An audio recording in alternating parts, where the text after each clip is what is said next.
কসম খেয়ে বলছি আল্লাহর নামে, বিএনপি বাংলাদেশে ক্ষমতায় আসবে না। আমি আল্লাহর নামে চ্যালেঞ্জ করে বলে যাচ্ছি, আজ কাসরের নামাজের সময়।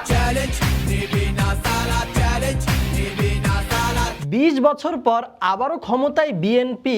অনেকেই এখন ভাবছে তারা করবেটা কি। এরই মধ্যে শপথ নিয়েছে তারেক রহমান প্রধানমন্ত্রী। সংসদ সদস্য নির্বাচিত হইয়া প্রধানমন্ত্রী তারেক রহমান হলেও সংসদে কিন্তু থাকছে আরো 298 জন এমপি। তাই আজকের এই ভিডিওতে আমরা দেখব 2026 সালের সংসদ কাঁপাবে যারা। ভিডিওটা শুরু করব শহীদ বিপ্লবী ওসমান হাদির স্মরণে। যদি এমপি হইতে পারি ইনশাআল্লাহ, বাকি 299 জন এমপি চান বের করে ফেলবো। প্রথমেই বলা লাগে মাইটি লুৎফুজ্জামান বাবরের কথা। তিনি হয়তো সকাল বিকাল ইন্ডিয়া প্রেম ধুয়ে দিবেন। Seven sisters in danger. We are open, we are looking for শত্রু। যদিও এখন তার বয়স হয়ে গিয়েছে এবং তিনিও নরম হয়ে গিয়েছেন, তারপরেও ভালো কিছু করবেন এই আশাটা রাখাই যায়। যদি আমাকে কোনো দায়িত্ব দেওয়া হয় সেটা আন্তরিকভাবে নিষ্ঠার সাথে সততার সাথে আমি পালন করব। তবে ভারত প্রেম ঠান্ডা মাথায় খেলে দেওয়ার জন্য সংসদে রয়েছে আরেকজন, মেজর হাফিজ বীর বিক্রম।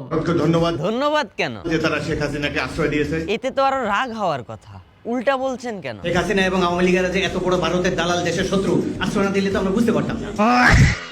বলছিলাম যে আওয়ামী লীগকে কি বিএনপি আবার ফেরত আনবে? এই আওয়ামী লীগের ফেরত আসার কোনো সম্ভাবনা আমি দেখি না। কবুল করছে। আওয়ামী লীগ ফেরত না আসলেও ফেরত এসেছে 2006 সালের শিক্ষা প্রতিমন্ত্রী।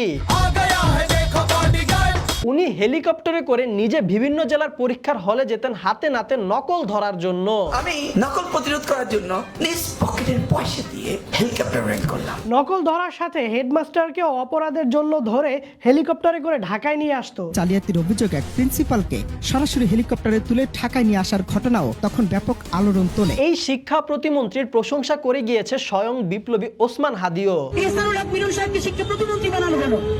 ভদ্রলোক এমন একটা কাজ শুরু করলেন, হেলিকপ্টার নিয়ে প্রতিদিন বিভিন্ন পরীক্ষার কেন্দ্রে হানা দেন। সাথে বেগম জিয়াও। শিক্ষার জন্য আমরা কি করেছি মিলন জানেন। 20 বছর পর আবারও বাংলাদেশের সংসদে এমপি হিসেবে নির্বাচিত হন মিলন সাহেব এবং ক্ষমতায় এসে প্রথমেই তিনি বলেন পড়ালেখার কথা। ঠিকমতো লেখাপড়া করতো, সাথে দিয়ে দেন ওপেন থ্রেট। নকল আর হবে না। ডিয়ার এসএসসি স্টুডেন্টস, পুংডামি ফাত্রামি জাউরামি বাদ দিয়া পড়ালেখা করতে বসো। আমার ছাত্রছাত্রীরা আমেরিকার মানের লেখাপড়া শিখবে। এসএসসি এর কথা যেহেতু আসলো, ডিয়ার 9, 10 এবং এসএসসি 2026 ব্যাচের শিক্ষার্থীরা, তোমাদের পড়ালেখাটা যদি একটু সহজ করে দেই তাহলে কেমন হয়? আপনি সব খুলে বলুন। টেকনিক ইজি এডুকেশন, নাম তো সুনাই হোগা।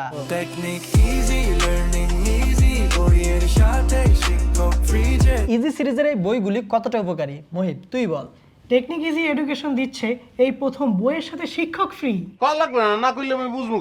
এই বইগুলো কিনলে অভিভাবকদের 90% টাকার খরচ কমে যাবে। ছাত্রছাত্রীরা হাতের স্মার্টফোনটি দিয়ে সময় অপচয় না করে পড়ালেখার কাজে লাগাতে পারবে। এক্সট্রা কোচিং এর টাকা এবং সময় দুটাই বেঁচে যাবে।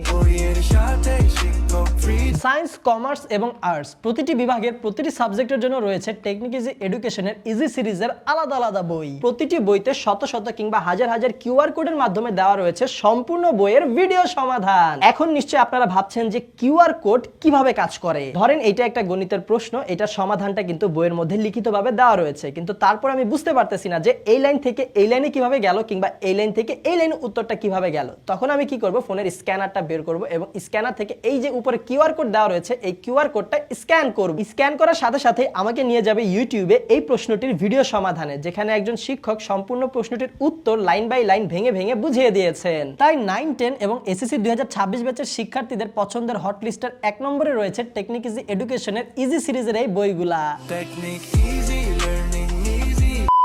অন্যদিকে 2026 সালের সংসদ কাঁপানোতে হট লিস্টের 1 নম্বরে রয়েছে হাসনাত আব্দুল্লাহ। তারা যদি মনে করে থাকে সংসদ হচ্ছে একটা ব্যাড অফ রোজেস, ওখানে গিয়ে আরামে কাটাবে, যে সাবান ছাড়াই ধুয়ে দিবে যে কোনো কাউকে, সংসদ সদস্যদের ঘুম হারাম করে দিবেন ইনশাআল্লাহ। এই বান্দা অন্যায়ের বিরুদ্ধে কিছু বলতে কোনো প্রকার দ্বিধাবোধ করে না। এই মুহূর্ত থেকে চাঁদার কবরস্থ ঘোষণা করা হলো।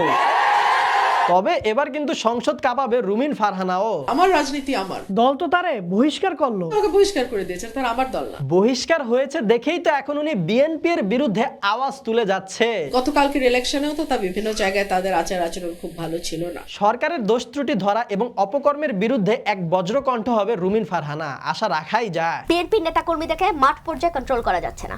চাঁদাবাজির সঙ্গে যুক্ত, জমি দখলের সঙ্গে যুক্ত। সংসদে সরকার দলকে চাপে রাখার জন্য রয়েছে আরো দুইজন অকুত ভয়ী।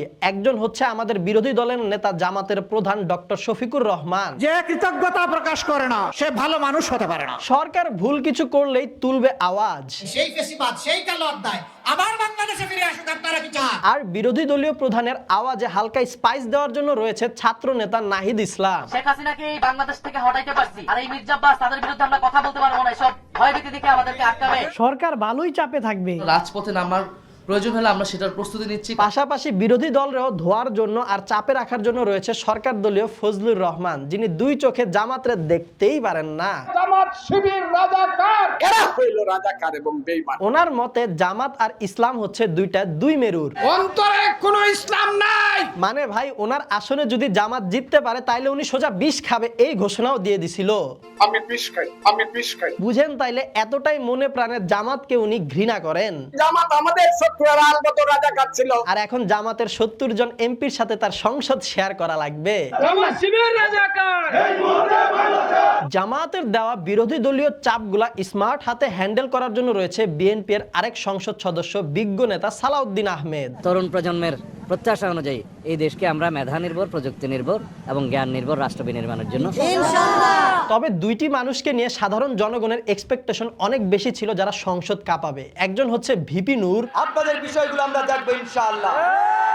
বান্দা মায়ের খাইতে খাইতে ভিপি হয়েছিল। আন্দোলনকে বানচাল করে আপনাদের উপর দায় চাপানোর চেষ্টা করা হবে, আর এখন মাইর খাইতে খাইতে এমপি হয়ে গেছে। মানুষের মুক্তি নাই,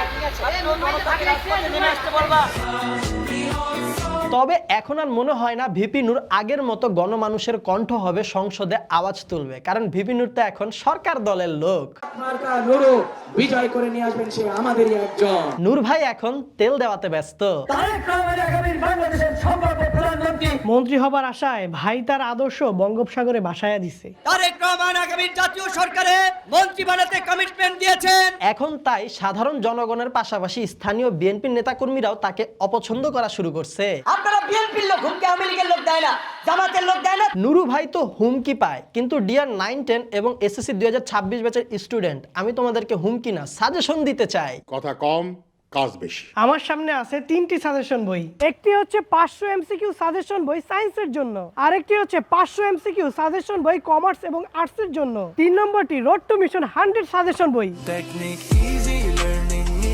500 এমসিকিউ এর সাজেশন বইগুলোতে রয়েছে প্রতিটি বিষয়ে টাইপ ভিত্তিক 500 এমসিকিউ এবং এর সমাধান। এখন আর কষ্ট করে 5-6000 এমসিকিউ পড়তে হবে না, 500 এমসিকিউতেই সিলেবাস কভার। অন্যদিকে রোড টু মিশন 100 সাজেশন, এই বইটিতে পেয়ে যাবে দুই ধরনের সাজেশন। এক ধরনের সাজেশন হচ্ছে রোড টু মিশন 100 সাজেশন, যেটি দিবে A+ এর নিশ্চয়তা। আরেক ধরনের সাজেশন হচ্ছে road to mission cyclone suggestion. সারা বছর বিভিন্ন কারণে যাদের পড়া হয় না, শুধু পাস করতে চায়, তাদেরকে দিবে এই সাজেশনটি সম্পূর্ণ আস্থা এবং ভরসা।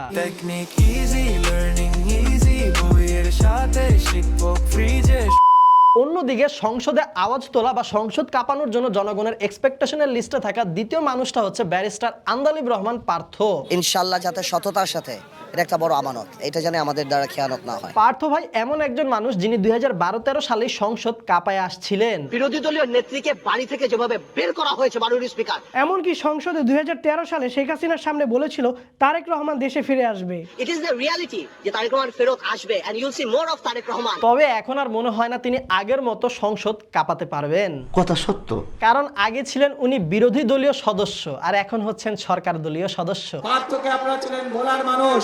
সরকারি দলে হওয়ায় কথা বলবে হিসাব করে। তারেক রহমান ইতিমধ্যেই বাংলাদেশের মানুষের হৃদয়ের প্রধানমন্ত্রী হয়ে গিয়েছেন। তবে কোনো হিসাব ছাড়াই কথা বলে সংসদ কাঁপাতে পারেন খেলাফত মজলিসের জনাব হানজালা। আজকের পর থেকে কোনো ব্যবসায়ীর কাছে কেউ চাঁদা তুলতে পারবে না। অন্যদিকে উত্তরবঙ্গের ব্যাপক উন্নতি হতে পারে তরুণ নেতা আখতার হোসেনের হাত ধরে। সবকিছু সরকারিভাবে করা সম্ভবপর হবে না, বেসরকারি উদ্যোগ আমাদেরকে গ্রহণ করতেই হবে। তার মাথার মধ্যে রয়েছে সব ক্রিয়েটিভ আইডিয়া। সেজন্য ভ্রাম্যমাণ আল্ট্রাসোনোগ্রাম মেশিন এবং অন্যান্য যন্ত্রপাতির। ক্রিয়েটিভ মানুষের কথা যেহেতু বলতেছি, সেহেতু বলা লাগে চট্টগ্রামের হুম্মাম কাদের চৌধুরীর কথা। রাঙ্গনিয়াবাসী আসসালামু আলাইকুম। জনপ্রিয় বিএনপি নেতা সাকা চৌধুরীর ছেলে উনি। আব্বাকে প্রতিটা মুহূর্তেই স্মরণ করি, রক্তের সাথে রাজনীতি মিশে আছে। তবে এইবারের নির্বাচনে মনে হয় হালকা কষ্টই রয়ে গিয়েছে উনার মনে। মনের মধ্যে একটা কষ্ট সবসময় থেকে যাবে, আওয়ামী লীগকে হারানোর সুযোগ আমি পেলাম না। তবে সব মিলিয়ে বললে বাপকা বেটা সে। ভাই আরেকজন আছে বাপকা বেটা। এই ছবিটা স্ক্রিনে ভেসে ওঠে। দীর্ঘ 7 বছর তিনি ছিলেন আয়না ঘরে, সয়েছেন জুলুম এবং নির্যাতন। এখন একটু গুলির আওয়াজ শুনবো, তখন সব শেষ হয়ে যাবে। তাই এই আয়না ঘরের প্রথা ভাঙা এবং জুলুমের বিরুদ্ধে ভালোই সোচ্চার থাকবেন তিনি, এই আশা তো রাখাই যায়। আমাদের সাথে জুলুম করা হয়েছে, আর কোনোদিন কোনো নাগরিককে যেন এই জুলুমের শিকার করতে না হয়। বাপকা বেটা কিন্তু আরেকজন আছে, আমাদের ঘেরাও নেতা ইশরাক ভাই। আমরা কিচ্ছু বলি নাই, আমরা ধৈর্য সহকারে শুনেছি। সংসদে বিরোধী দলকে ইশরাক ভাই একটু ভালোই প্যারা দিবে। আমরা যদি ঘোষণা দেই তাহলে ঢাকা শহরে জামাতের প্রার্থী রাস্তায় নামতে পারবে না। জামাত সর্বোচ্চ চেষ্টা করবে ইশরাক ভাইরে অ্যাভয়েড করা চলার জন্য। এই গুপ্ত বাহিনী তারা হঠাৎ করে উদয় হয়েছে। বাপকা বেটা তো আরেকজনও রয়েছে, জনপ্রিয় নেতা মরহুম দেলোয়ার হোসেন সাইদির ছেলে জনাব মাসুদ সাইদিও কিন্তু যাচ্ছে সংসদে। অন্যান্য রাজনৈতিক দল যারা আছেন তাদেরকে একসাথে এক টেবিলে বসিয়ে আমরা এই পিরিশপুর উন্নয়নে কাজ করব। সংসদে কিঞ্চিত বিনোদন দেওয়ার জন্য রাশমিকা মান্দানার দোয়াতে এমপি হয়ে গিয়েছেন আমাদের মুফতি আমির হামজা। রাশমিকা মান্দানা নাম শুনেছেন? যদিও ফজু কাকা উনার উপর খেপা। কিশোরগঞ্জে একজন আছে, তার নামই পড়ে গেছে ফজু পাগলা। এখন সংসদের মধ্যে দুইজন যখন মুখোমুখি হবে তখন অবস্থাটা কেমন হবে? মুফতি আমির হামজা নামে একজন লোক। এছাড়াও বলা লাগে ঢাকা 9-এর হাবিব ভাইয়ের কথা। আমার বিশ্বাস উনি ঢাকা 9-কে অনেকটাই পরিবর্তন করে ফেলবে। আমাদের অনেক কিছুরই প্রয়োজন। সব মিলিয়ে এই ছিল 2026 সালের সংসদ কাঁপাতে পারা এমপিদের নিয়ে অল্প কিছু কথা। যদি কারো নাম আমরা ভুলে না বলে থাকি তাহলে কমেন্ট বক্সে আপনি জানান তাদের সম্পর্কে আমাদেরকে। তবে ভিডিওটা শেষ করার আগে একটু ইম্পর্টেন্ট কথা বলো, সত্য কথা বলো। Dear SSC students, technique easy এডুকেশনের এই বইগুলি হতে পারে তোমার সফলতার চাবিকাঠি। এছাড়াও টেকনিক ইজি এডুকেশনের রয়েছে 3 মিলিয়ন সাবস্ক্রাইবারের ইউটিউব চ্যানেল, যেখানে রয়েছে প্রায় 20,000-এর মতো ভিডিও। তাই টেকনিক ইজি এডুকেশনকে বলা যায় বাংলাদেশের সর্ববৃহৎ অনলাইন ক্লাসরুম। তাই তুমি যদি চাও এই প্রথমবারের মতো বাংলাদেশে বইয়ের সাথে শিক্ষক ফ্রি নিতে কিংবা নিজের প্রিপারেশনকে 10 গুণ বাড়িয়ে দিতে আর কঠিন কঠিন প্রশ্নের সমাধান একদমই সহজভাবে বুঝতে, তাহলে আজই সংগ্রহ করে নাও টেকনিক ইজি এডুকেশনের এই বইগুলি। 10% ডিসকাউন্টে এই বইগুলি নিতে এখনই ভিজিট করো টেকনিক ইজি এডুকেশনের অফিসিয়াল ওয়েবসাইট www.tpl.com.bd আর সেখানে কিন্তু প্রোমো কোডে অবশ্যই BB10 লিখতে ভুলবে না। সারা বাংলাদেশে কিন্তু হোম ডেলিভারি দিয়ে থাকে টেকনিক ইজি এডুকেশন। তাহলে আর দেরি কিসের, এখনই অর্ডার করো ঝটপট।